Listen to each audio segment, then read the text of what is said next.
Hey guys, what is going on? My name is Yen. I'm here to help you understand your everyday tech one video at a time. And in this video, we're talking about the 2020 10.2-inch iPad. This is the 8th generation iPad.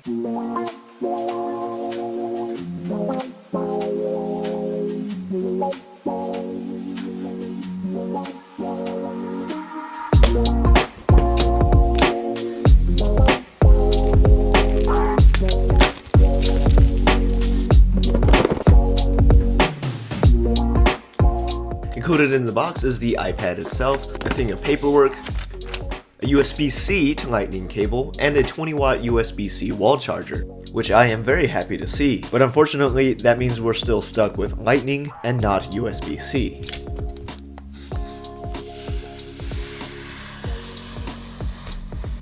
Of course, this iPad is primarily known for its low price, starting at $329 before sales. Part of that is due to it sporting an older design with the bezels, Touch ID. This is the first generation Touch ID fingerprint sensor, so it's not the newest, it's not the fastest, but for the most part it works pretty well, and I would much rather have it than not. Now, the biggest headlining feature of this iPad, other than the price, is the new processor. So let's talk about it.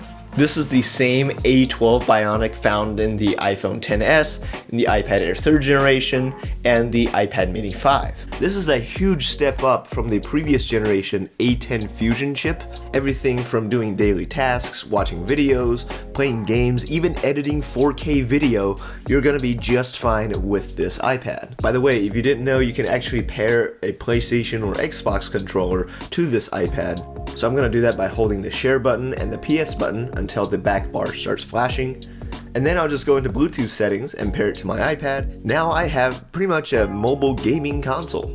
The amount of processing and graphics capability that is in this $329 iPad is absolutely insane. I gotta tell you, I never thought I could rage quit for my iPad.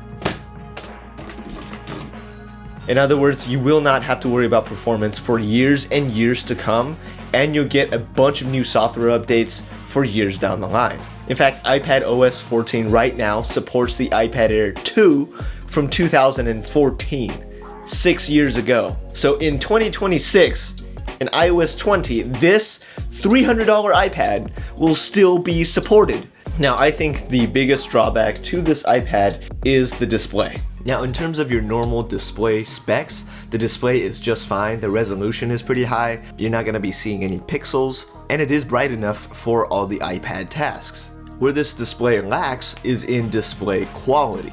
The glass on this iPad is not laminated to the LCD display, which means that there is a ever so slight air gap in between the display and the glass. It doesn't affect responsiveness or anything like that, but it does affect color accuracy and the amount of glare you get on the display. So overall, colors will look less vibrant and more washed out, but it's not something you would typically notice unless you put it next to another iPad that has a laminated display, or if you put it next to your iPhone.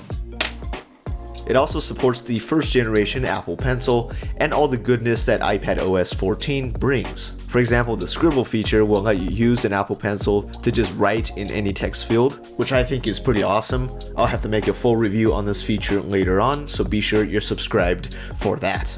Okay, now, personally, I don't think anyone in their right minds should be taking a selfie like this.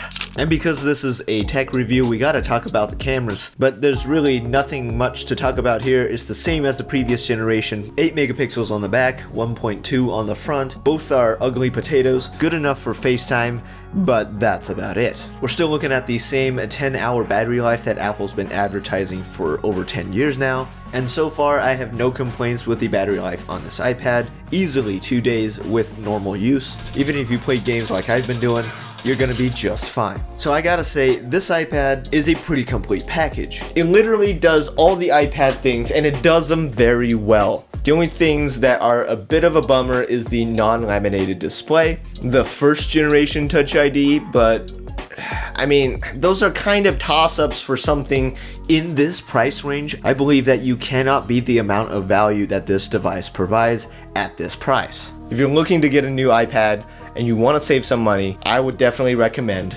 this iPad. Now, I wouldn't recommend the 32GB model, so if you can get the 128 model, that would be the best. It is a little bit more, but not having to worry about storage is such a huge deal.